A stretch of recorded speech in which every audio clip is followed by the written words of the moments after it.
All right, let's try this again. You can't see me because I'm standing behind the camera, just making sure somebody else isn't going to pull up. Uh, Sorry to everybody that tried joining and then I kept ending. Uh, Customers come running up in the shop and I got to take care of them. It's part of doing the do, right? Like fucking Mountain Dew. So I left off talking about House Bill 1208 by Gonzalez out of Dallas. Not a perfect bill by any means, but it's better than Senate Bill 3. So I would support this over Senate Bill 3 for damn sure. Downsides. Monthly inventory updates to the comptroller. They want to know everything you sell. They get monthly totals right now, but now they want in-depth sales reports. A good thing is they outline what constitutes an adult to buy these products. It's adult use only, 21 years of age and older. They don't change the federal definition of hemp. They leave it how it is. Another downside is tax. They want to impose a 60%, or sorry, I'm looking at the wrong number, an additional 10% cannabis tax on top of the 8.25% sales tax that we pay already.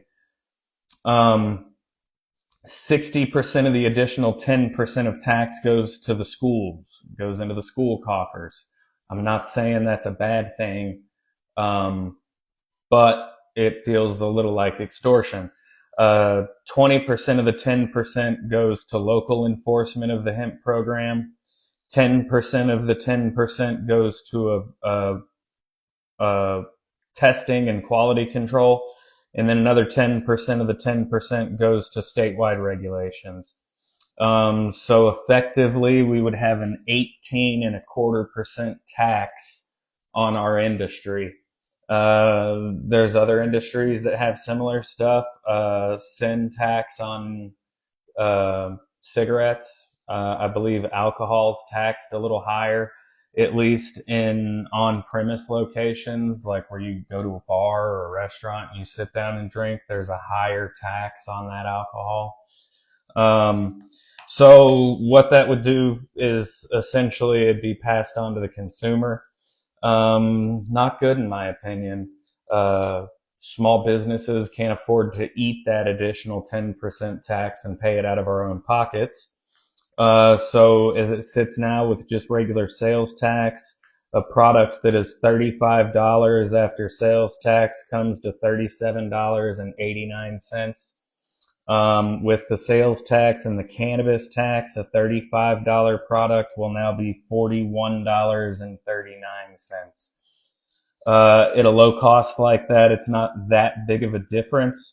But once you get up into spending a couple $100 a month or better, you're going to feel it a lot more. I'm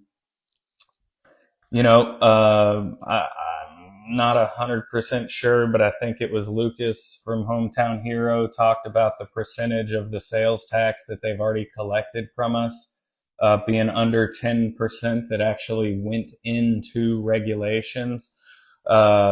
So if they just took 100% of the tax that they tax this industry and apply it to these programs, an additional 10% cannabis tax would be not needed. Utilize the money you're already collecting properly and you wouldn't have to slap an additional tax on us. What else was Senate Bill 3? Or not 3?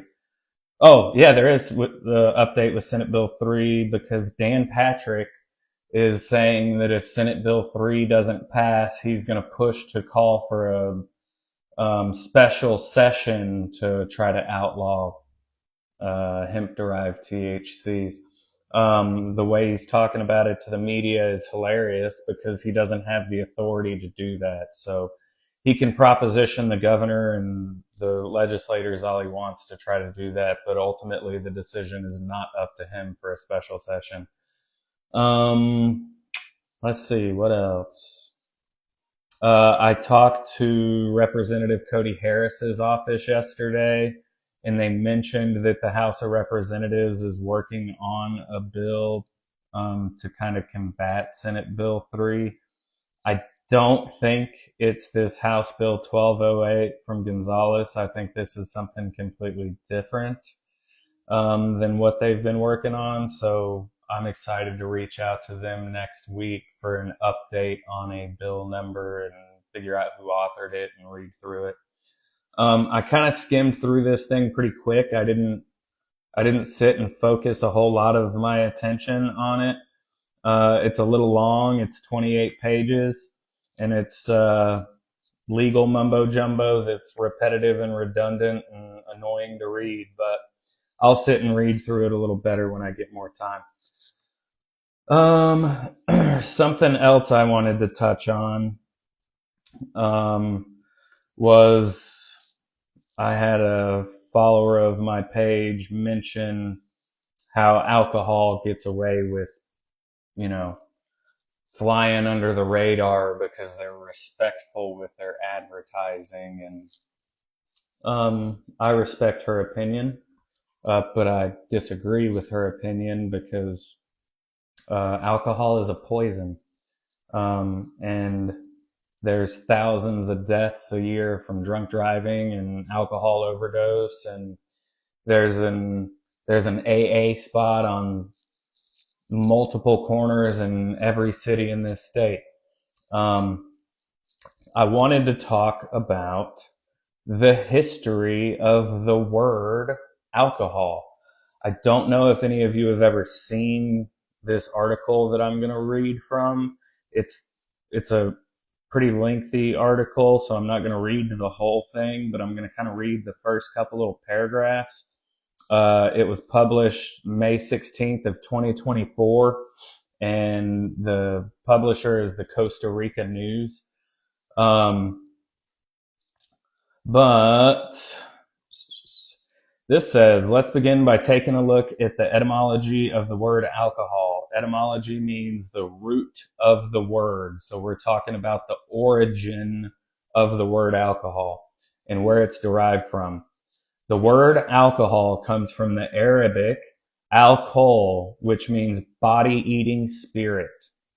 You heard that right, body-eating spirit. And gives root origins to the English term for ghoul. In Middle Eastern folklore, a ghoul is an evil demon thought to eat human bodies, either as stolen corpses or as children. The words almabic and alcohol, both metaphors for aqua verte or life water, and spirit, often refer to distilled liquors that came from magical explorations in Middle Eastern alchemy. In the words of the writer and health enthusiast Jason Christoff, in alchemy, alcohol is used to extract the soul essence of an entity. Hence, it's used in extracting essence for essential oils and sterilization of medical instruments. By consuming alcohol into the body, it in effect extracts the very essence of the soul, allowing the body to be more susceptible to neighboring entities, most of which are low frequencies. Why do you think we call certain alcoholic beverages spirits? This is why people who consume excessive amounts of alcohol often black out, not remembering what happened. This happens when the good soul we were sent here with leaves because the living conditions are too polluted and too traumatic to tolerate. The good soul jetsons the body, staying connected to a tether, and the dark entity takes the body for a joyride around the block, often in hedonistic and self-serving illogical rampage. I like that they call it Jetsons. Meet George Jetson. He definitely tried to skirt responsibility a lot in that show, if I remember correctly. They definitely have a robot that does all of their household chores. Um, anyways, yes, blackout. I've experienced it many times myself, which is part of the reason I do not consume alcohol anymore.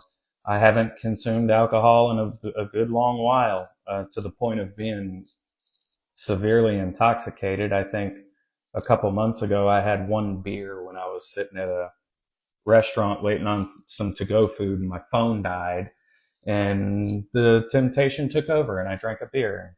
I regretted it because it was gross to me now. It doesn't taste the same as it used to when I was consuming on a regular basis.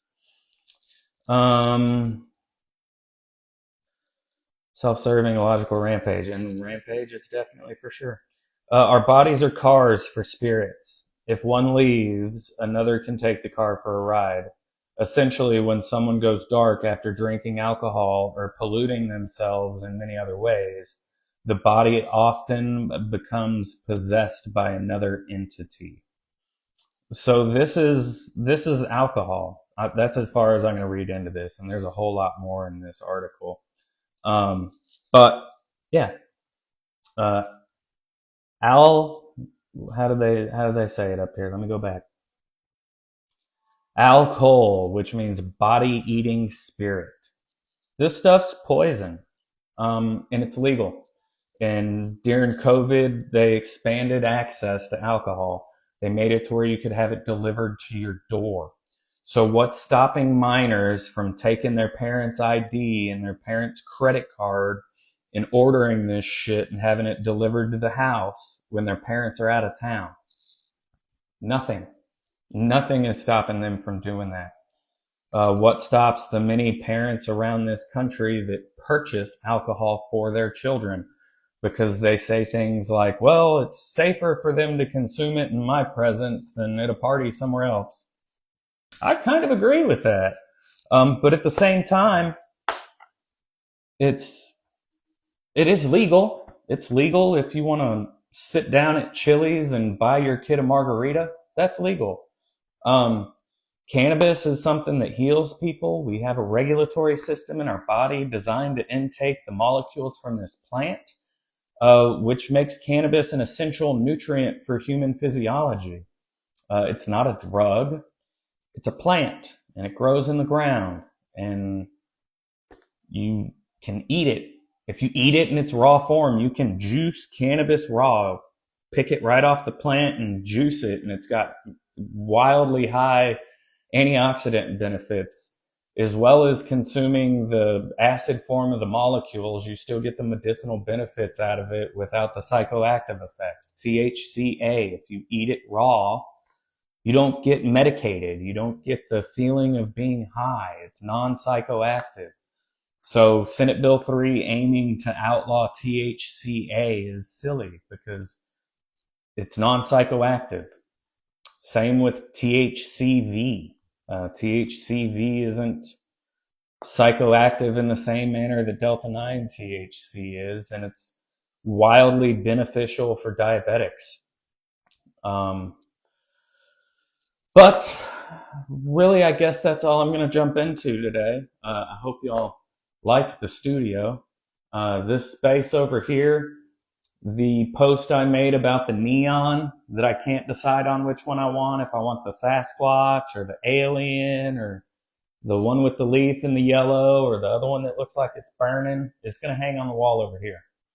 I'm going to paint this wall. I got to prime it first, but I'm going to paint this, and then I'm going to hang that neon on that wall. So if anybody wants to change their vote, I know I've had a lot of votes on it. If anybody wants to change their vote and maybe switch from one to the other, that's cool. I don't know if you can do that. I may have to make a new post. But yeah, let me know what you think of the studio. The fluorescent light up here is going to change to this track lighting. They're can style lights, so I think it's going to do a little bit better for this space.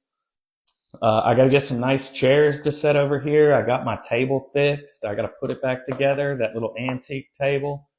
I probably got to get a rug to put down in here to knock down on the echo. And then I've got to install an exhaust fan to pull incense smoke out of this room. But anyways, thank you guys for stopping by. Check out this shirt. It says, "I'm blunt because God rolled me that way." I talk a lot of shit. Sorry, I'm not sorry.